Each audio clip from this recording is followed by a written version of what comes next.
My Old Man by Ernest Hemingway. I guess, looking at it now, my old man was cut out for a fat guy, one of those regular little roly fat guys you see around, but he sure never got that way, except a little towards the last. And then it wasn't his fault. He was riding over the jumps only, and he could afford to carry plenty of weight then. I remember the way he'd pull on a rubber shirt over a couple of jerseys and a big sweatshirt over that, and get me to run with him in the forenoon in the hot sun.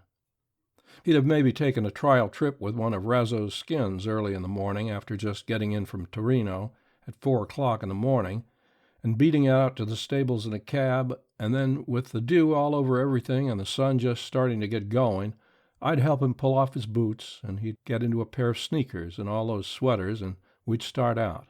"Come on, kid," he'd say, stepping up and down on his toes in front of the jock's dressing room. "Let's get moving." Then we'd start off jogging around the infield once, maybe with him ahead running nice, and then turn out the gate and along one of those roads with all the trees along both sides of them that run out from San Siro. I'd go ahead of him when we hit the road, and I could run pretty stout. And I'd look around, and he'd be jogging easy just behind me, and after a little while I'd look around again, and he'd begun to sweating heavy, and he'd just be dogging it along with his eyes on my back, but when he'd catch me looking at him, he'd grin and say, "Sweating plenty?" When my old man grinned, nobody could help but grin too. We'd keep right on running out toward the mountains, and then my old man would yell, "Hey, Joe!" And I'd look back, and he'd be sitting under a tree with a towel he'd had around his waist wrapped around his neck. I'd come back and sit down beside him, and he'd pull a rope out of his pocket and start skipping rope out in the sun, with the sweat pouring off his face, and him skipping rope out in the white dust with the rope going cloppity-cloppity, clop-clop-clop, and the sun hotter and him working harder up and down a patch of the road.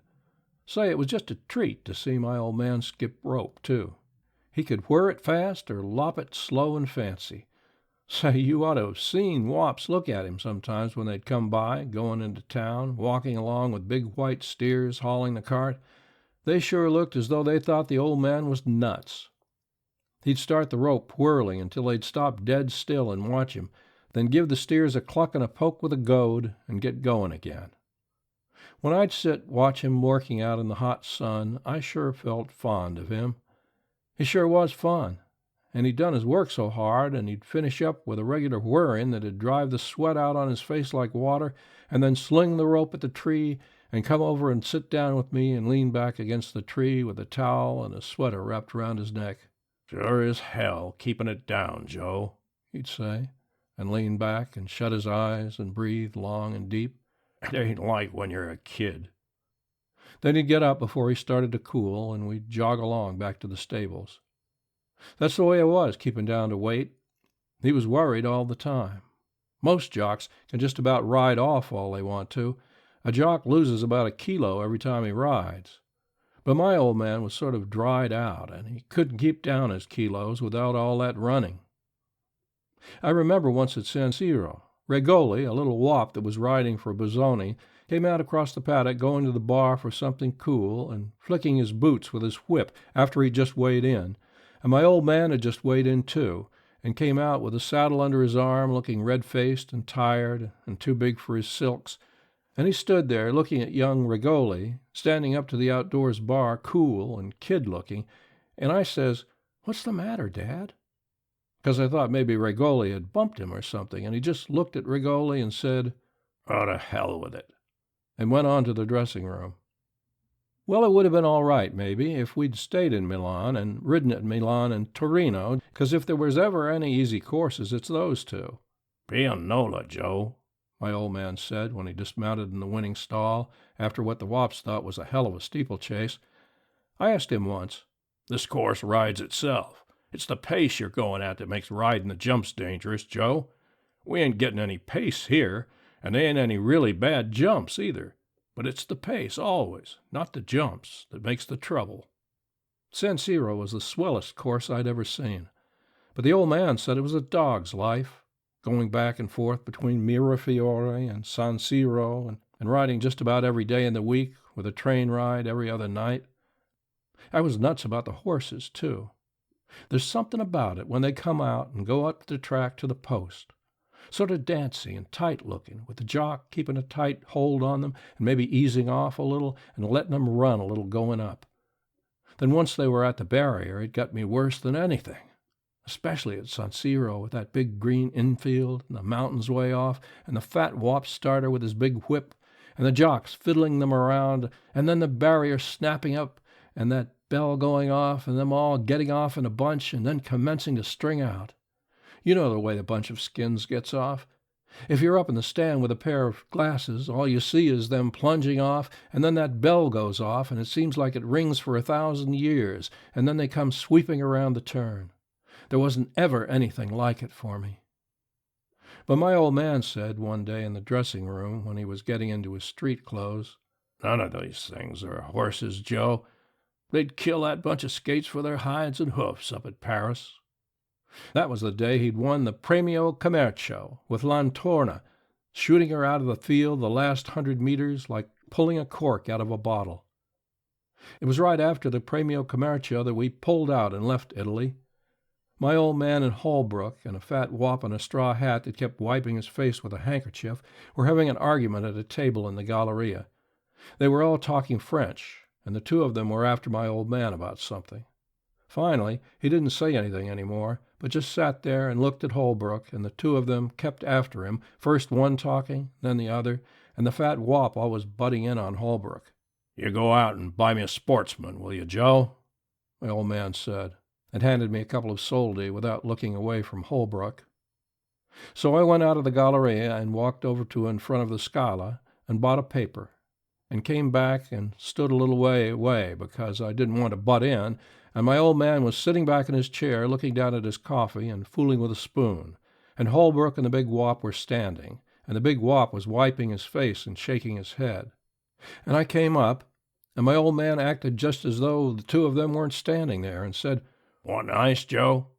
Holbrook looked down at my old man and said, slow and careful, "You son of a bitch." And he and the fat wop went out through the tables. My old man sat there and sort of smiled at me, but his face was white, and he looked sick as hell, and I was scared and felt sick inside because I knew something had happened, and I didn't see how anybody could call my old man a son of a bitch and get away with it. My old man opened up the Sportsman and studied the handicaps for a while, and then he said, "You got to take a lot of things in this world, Joe." And 3 days later we left Milan for good on the Turin train for Paris, after an auction sale out in front of Turner's stables of everything we couldn't get into a trunk and a suitcase. We got into Paris early in the morning, in a long, dirty station the old man told me was the Gare de Lyon. Paris was an awful big town after Milan. Seems like in Milan everybody's going somewhere, and all the trams run somewhere, and there ain't any sort of a mix-up. But Paris is all balled up, and they never do straighten it out. I got to like it, though, part of it anyway. And say, it's got the best race courses in the world. Seems as though they were the only thing that keeps it all going, and about the only thing you can figure on is that every day the buses will be going out to whatever track they're running at, going right out through everything to the track. I never really got to know Paris well, because I just came in about once or twice a week with the old man from Maison, and he always sat at the Café du Lapé on the opera side with the rest of the gang from Maison, and I guess that's one of the busiest parts of the town. But say, it is funny that a big town like Paris wouldn't have a galleria, isn't it? Well, we went out to live at Maison Lafitte, where just about everybody lives except the gang at Chantilly with a Mrs. Myers that runs a boarding house. Maison is about the swellest place to live I've ever seen in all my life. The town ain't so much, but there's a lake and a swell forest that we used to go off bumming in all day, a couple of us kids, and my old man made me a slingshot, and we got a lot of things with it, but the best one was a magpie. Young Dick Atkinson shot a rabbit with it one day, and we put it under a tree, and we're all sitting around, and Dick had some cigarettes, and all of a sudden the rabbit jumped up and beat it into the brush, and we chased it, but we couldn't find it. Gee, we had fun at Maison. Mrs. Myers used to give me lunch in the morning, and I'd be gone all day. I learned to talk French quick. It's an easy language. As soon as we got to Maison, my old man wrote to Milan for his license. And he was pretty worried till it came. He used to sit around the Café du Paris in Maison with a gang there. There were lots of guys he'd known when he rode up at Paris before the war lived at Maison. And there's a lot of time to sit around, because the work around a racing stable, for the jocks that is all cleaned up by 9 o'clock in the morning. They take the first batch of skins out to gallop them at 5:30 in the morning, and they work the second lot at 8 o'clock. That means getting up early, all right, and going to bed early, too. If a jock's riding for somebody, too, he can't go boozing around, because the trainer always has an eye on him if he's a kid, and if he ain't a kid, he's always got an eye on himself. So mostly, if a jock ain't working, he sits around the Café du Paris with the gang, and they can all sit around about 2 or 3 hours in front of some drink like a vermouth and seltz, and they talk and tell stories and shoot pool, and it's sort of like a club or the Galleria in Milan. Only it ain't really like the Galleria, because there everybody is going by all the time, and there's everybody around at the tables.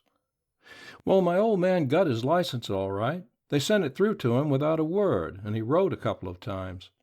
Amiens, up country, and that sort of thing, but he didn't seem to get any engagement. Everybody liked him, and whenever I come into the café in the afternoon, I'd find somebody drinking with him, because my old man wasn't tight like most of those jockeys that have got the first dollar they made riding at the World's Fair in St. Louis in 1904. That's what my old man would say when he'd kid George Burns. But it seemed like everybody steered clear of giving my old man any mounts. We went out to wherever they were running every day with a car from Maison, and that was the most fun of all.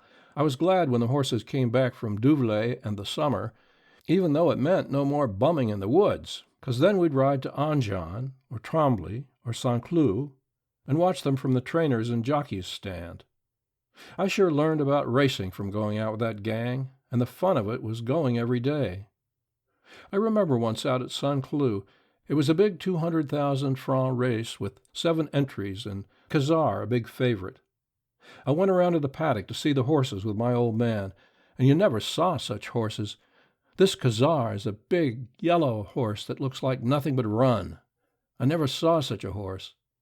He was being led around the paddock with his head down, and when he went by me, I felt all hollow inside, he was so beautiful. There never was such a wonderful, lean, running-built horse. And he went around the paddock putting his feet just so, and quiet and careful, and moving easy like he knew just what he had to do, and not jerking and standing up on his legs and getting wild-eyed like you see these selling platers with a shot of dope in them. The crowd was so thick I couldn't see him again, except just his legs going by in some yellow. And my old man started out through the crowd, and I followed him over to the jock's dressing room back in the trees, and there was a big crowd around there too. But the man at the door in a derby nodded to my old man, and we got in, and everybody was sitting around and getting dressed and pulling shirts over their heads and pulling boots on, and it all smelled hot and sweaty and linimenty, and outside was the crowd looking in. The old man went over and sat down beside George Gardner, that was getting into his pants, and said, "What's the dope, George?" just in an ordinary tone of voice, 'cause there ain't any use him feeling around, because George either can tell him or he can't tell him. "He won't win," George says very low, leaning over and buttoning the bottoms of his pants. "Who will?" my old man says, leaning over close so nobody can hear. "Kirkcudbright," George says. "And if he does, save me a couple of tickets." My old man says something in a regular voice to George, and George says, "Don't ever bet on anything I tell you," kidding-like. And we beat it out, and through all the crowd that was looking in, over to the 100-franc mutual machine. But I knew something big was up, because George is Khazar's jockey. On the way, he gets one of the yellow odds sheets with the starting prices on, and Khazar is only paying 5 for 10. Shafizadot is next at 3-1, and fifth down the list, this Kirkcudbright at 8-1. My old man bets 5,000 on Kirkcudbright to win and puts on 1,000 to place. And we went around back of the grandstand to go up the stairs and get a place to watch the race. We were jammed in tight, and first a man in a long coat with a gray tall hat and a whip folded up in his hand came out, and then, one after another, the horses, with the jocks up, and a stable boy holding the bridle on each side and walking along, followed the old guy. That big yellow horse, Khazar, came first. He didn't look so big when you first looked at him until you saw the length of his legs and the whole way he's built and the way he moves. Gosh, I never saw such a horse. George Gardner was riding him, and they moved along slow, back of the old guy in the gray tall hat that walked along like he was the ringmaster in a circus. Back of Khazar, moving along smooth and yellow in the sun, was a good-looking black with a nice head, with Tommy Archibald riding him. And after the black was a string of 5 more horses, all moving along slow in a procession past the grandstand and the passage. My old man said the black was Kirkcudbright, and I took a good look at him, and he was a nice-looking horse, all right, but nothing like Khazar. Everybody cheered Khazar when he went by, and he sure was one swell-looking horse. The procession of them went around on the other side, past the pelouse, and then back up to the near end of the course, and the circus master had the stable boys turn them loose one after another so they could gallop by the stands on their way up to the post and let everybody have a good look at them. They weren't at the post any time at all. When the gong started, and you could see them way off across the infield, all in a bunch, starting on the first swing like a lot of little toy horses. I was watching them through the glasses, and Khazar was running well back with one of the bays making the pace. They swept down and around and came pounding past, and Khazar was way back when they passed us, and this Kirkcudbright horse in front and going smooth. Gee, it's awful when they go by you, and then you have to watch them go farther away and get smaller, and then all bunched up on the turns, and then come around towards into the stretch, and you feel like swearing and God-damning worse and worse. Finally, they made the first turn and came into the straightaway with this Kirkcudbright horse way out in front. Everybody was looking funny and saying, "Khazar," in sort of a sick way, and they pounding nearer down the stretch. And then something came out of the pack right into my glasses like a horse-headed yellow streak, and everybody began to yell, "Khazar!" as though they were crazy. Khazar came on faster than ever I'd seen anything in my life, and pulled up on Kirkcudbright that was going fast as any black horse could go, with the jock flogging hell out of him with a gad, and they were right neck and neck for a second, but Khazar seemed going about twice as fast with those great jumps and that head out, but it was while they were neck and neck that they passed the winning post. And when the numbers went in the slots, the first one was 2, and that meant Kirkcudbright had won. I felt all trembly and funny inside, and then we were all jammed in with the people going downstairs to stand in front of the board where they'd post what Kirkcudbright paid. Honest, watching the race, I'd forgotten how much my old man had bet on Kirkcudbright. I wanted Khazar to win so damned bad. But now it was all over. It was swell to know we had the winner. "Wasn't it a swell race, Dad?" I said to him. He looked at me sort of funny with his derby on the back of his head. "George Gardner's a swell jockey, all right," he said. "It sure took a great jock to keep that Khazar horse from winning." Of course, I knew it was funny all the time, but my old man saying that right out like that sure took the kick all out of it for me, and I didn't get the real kick back ever again. Even when they posted the numbers up on the board and the bell rang to pay off, and we saw that Kirkcudbright paid 67.5 for 10. All around people were saying, "Poor Khazar, poor Khazar." And I thought, I wish I were a jockey and could have rode him instead of that son of a bitch. And that was funny, thinking of George Gardner as a son of a bitch, because I'd always liked him. And besides, he'd given us the winner. But I guess that's what he is, all right.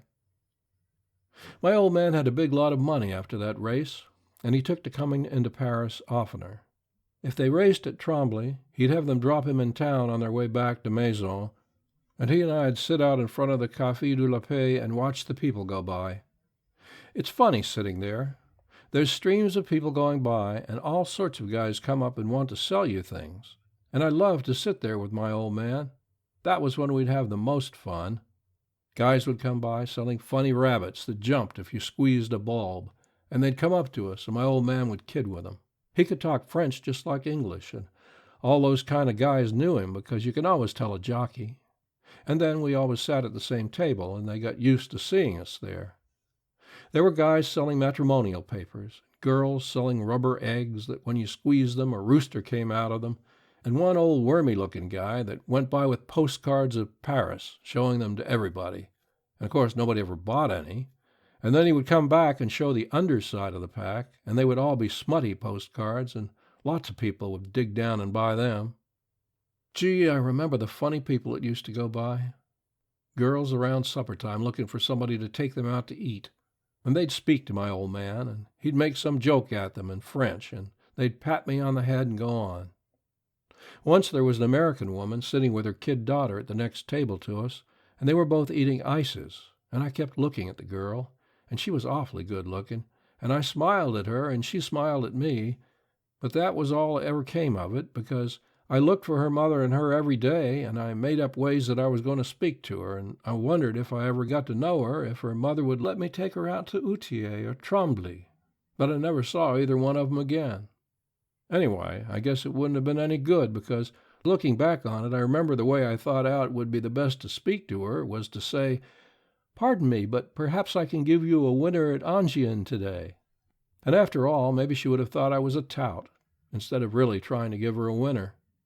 We'd sit at the Café de la Paix, my old man and me, and we had a big drag with a waiter because my old man drank whiskey and it cost 5 francs, and that meant a good tip when the saucers were counted up. My old man was drinking more now than I'd ever seen him, but he wasn't riding at all now, and besides, he said the whiskey kept his weight down. But I noticed he was putting it on all right, just the same. He'd busted away from his old gang out at Maison, and seemed to just like sitting around on the boulevard with me. But he was dropping money every day at the track. He'd feel sort of doleful after the last race, if he'd lost on the day, until we got to our table, and he'd have his first whiskey, and then he'd be fine. He'd be reading the Paris Sport, and he'd look over at me and say, "Where's your girl, Joe?" to kid me on account I had told him about the girl that day at the next table. And I'd get red, but I liked being kidded about her. It gave me a good feeling. "Keep your eye peeled for her, Joe," he'd say. "She'll be back." He'd ask me questions about things, and some of the things I'd say he'd laugh.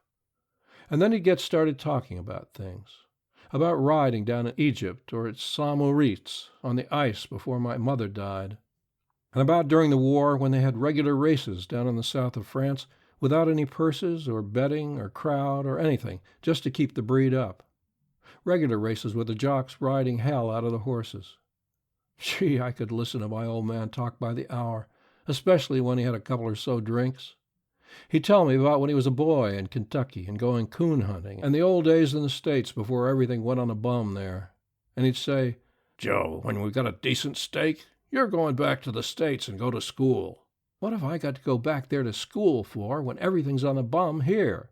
I'd ask him. "That's different," he'd say, and get the waiter over and pay the pile of saucers, and we get a taxi to the Gare Saint-Lazare and get on the train out to Maison. One day at Outier, after a selling steeplechase, my old man bought in the winner for 30,000 francs. He had to bid a little to get him, but the stable let the horse go finally, and my old man had his permit and his colors in a week. Gee, I felt proud when my old man was an owner. He fixed it up for stable space with Charles Drake, and cut out coming into Paris, and started his running and sweating out again, and him and I were the whole stable gang. Our horse's name was Guilford. He was Irish-bred and a nice, sweet jumper. My old man figured that training him and riding him himself, he was a good investment. I was proud of everything, and I thought Guilford was as good a horse as Cazar. He was a good, solid jumper, a bay with plenty of speed on the flat if you asked him for it, and he was a nice-looking horse, too. Gee, I was fond of him. The first time he started with my old man up, he finished third in a 2,500-meter hurdle race, and when my old man got off him, all sweating and happy in the place stall, and went in to weigh, I felt as proud of him as though it was the first race he'd ever placed in. You see, when a guy ain't been riding for a long time, you can't make yourself really believe that he has ever rode. The whole thing was different now, because down in Milan, even big races never seemed to make any difference to my old man. If he won, he wasn't ever excited or anything. And now it was so I couldn't hardly sleep the night before a race, and I knew my old man was excited too, even if he didn't show it. Riding for yourself makes an awful difference. Second time Guilford and my old man started was a rainy Sunday at Outier in the Prix du Marat, a 4,500-meter steeplechase. As soon as he'd gone out, I beat it up in the stand with the new glasses my old man had bought for me to watch them. They started way over on the far end of the course, and there was some trouble at the barrier. Something with goggle blinders on was making a great fuss and rearing about, and busted the barrier once, But I could see my old man in our black jacket with a white cross and a black cap sitting up on Guilford and patting him with his hand. Then they were off in a jump and out of sight behind the trees, and the gong going for dear life and the pari-mutuel wickets rattling down. Gosh, I was so excited I was afraid to look at them, but I fixed the glasses on the place where they would come out back of the trees, and then out they came, with the old black jacket going third, and they all sailing over the jump like birds. Then they went out of sight again, and then they came pounding out and down the hill, and all going nice and sweet and easy, and taking the fence smooth in a bunch, and moving away from us all solid. Looked as though you could walk across on their backs, they were all so bunched and going so smooth. Then they bellied over the big double bullfinch, and something came down. I couldn't see who it was, but in a minute the horse was up and galloping free, and the field, all bunched still, sweeping around the long left turn into the straightaway. They jumped the stone wall and came jammed down the stretch toward the big water jump right in front of the stands. I saw them coming and hollered at my old man as he went by, and he was leading by about a length and riding way out over and light as a monkey, and they were racing for the water jump. They took off over the big hedge of the water jump in a pack, and then there was a crash, and 2 horses pulled sideways out off it and kept on going, and 3 others were piled up. I couldn't see my old man anywhere. One horse kneed himself up, and the jock had hold of the bridle and mounted and went slamming on after the place money. The other horse was up and away by himself, jerking his head and galloping with the bridle rein hanging, and the jock staggered over to one side of the track against the fence. Then Guilford rolled over to one side off my old man, and got up and started to run on 3 legs with his off hoof dangling, and there was my old man lying there on the grass flat out with his face up, and blood all over the side of his head. I ran down the stand and bumped into a jam of people and got to the rail, and a cop grabbed me and held me, and 2 big stretcher bearers were going out after my old man. And around on the other side of the course I saw 3 horses strung way out, coming out of the trees and taking the jump. My old man was dead when they brought him in. And while the doctor was listening to his heart with the thing plugged in his ears, I heard a shot up the track that meant they'd killed Guilford. I lay down beside my old man when they carried the stretcher into the hospital room, and hung onto the stretcher and cried, and he looked so white and gone and so awfully dead. And I couldn't help feeling that if my old man was dead, maybe they didn't need to have shot Guilford. His hoof might have got well. I don't know. I loved my old man so much. Then a couple of guys came in, and one of them patted me on the back, and then went over and looked at my old man, and then pulled a sheet off the cot and spread it over him, and the other was telephoning in French for them to send the ambulance to take him out to Maison. And I couldn't stop crying and choking, sort of. And George Gardner came in and sat down beside me on the floor and put his arm around me and says, "Come on, Joe, old boy, get up, and we'll go out and wait for the ambulance." George and I went out to the gate, and I was trying to stop bawling, and George wiped off my face with his handkerchief, and we were standing back a little ways while the crowd was going out of the gate, and a couple of guys stopped near us while we were waiting for the crowd to get through the gate.